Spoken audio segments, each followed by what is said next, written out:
The same way he was blackmailed. Fayose, former governor of Ekiti State. Wow, he made a mind-blowing revelation about how bad governance was with Buhari before Tinubu took over. President Bola Ahmed Tinubu, to me, is not a perfect person, but he has given his best. Things were worse at the exit of President Buhari.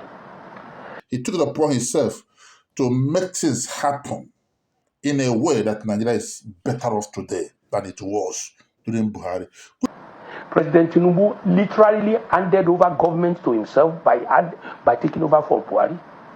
And as a decent man, a man who would not want to say that he has abandoned the Northerner, I'm sure in his heart, took everything to heart and managed the damage done to the country by the last administration. The president has shown focus. Which many Nigerians, including myself, is doubting that particular view, according to Fayose. Because during Buhari, there were a lot of borrowing, but the level of borrowing today have tripled what we borrowed there. And we are not seeing much of what the results that borrowing gave, actually. Having said that, every government have their own way of governance. But the people must feel it for people to say, yes, this is really working for us or not. The main thing that got people talking is the revelation that maybe or may not, that the government of Oyo State might have hand in the abduction of these students and their teachers in Oyo. When Jonathan was to leave office, the same way he was blackmailed with insecurity, the same way they went to America, they made Obama to carry the placard of Chibok girls. Let me quickly branch to Oyo State, very quickly, by this. I want to say to you, before you get to the president in the hierarchy of leadership and governance, there is local government, there is state. States have security votes. They have people that are supposed to be working. They have Amotekun. They have all sorts of names. When you ask governors now, they will say, we are not chief security officers. That is incorrect. That was why I was giving an example of myself. And I want to say to you, in your state, I have strong belief, I may be wrong, that this sometimes can be orchestrated. The governor of your state had his nomination, the nomination of his candidate in the face of this abduction. He did not take any action. No steps were taken. It was after all those nominations that he went to the family to visit them, that he brought somebody out, started crying, the husband of one of the women. It is sad.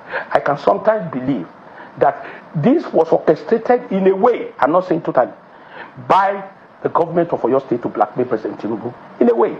What? And I just are saying, no, how can that be? When was the ex-governor of Ekiti State say that? Even though he didn't say that they did it actually, but that according to him, it may not be. But is there any sign of truth to that? Having said that, his younger brother, Isaac Fayose, has spoken. Ben, my brother, what is the sense in this video? 4 weeks ago, 5 weeks ago, they kidnapped people in my own state, Ekiti State. And you are supporting the governor there. Why didn't you tell the governor of Ekiti that you are collecting security vote? Why can't you protect Ekiti people, my brother? Why? Why? You are losing, people are looking at you like, what is this man turning to, my brother? Now, if you think Fayose is right about the abduction of those students and teachers, tell us in the comment section. If you think he is also wrong, based on the way things have happened, the way they were abducted, the way the government of Oyo State followed it, and also the way the federal government, we really want to see everybody back to their family. But let me use this opportunity to remind Nigeria that people in Oyo, the teachers and the students, are not the only one abducted recently. There is also another abduction in Borno State.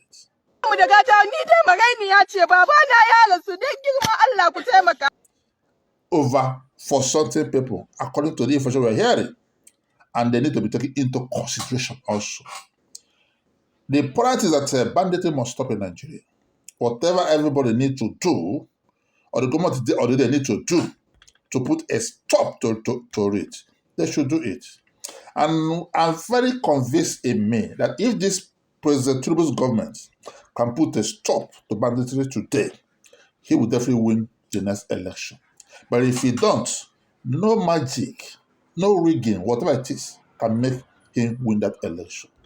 Because everybody is focused on this particular banditry issue. It's just like the repeat of ex-President Jonathan 2015 Chibok matter.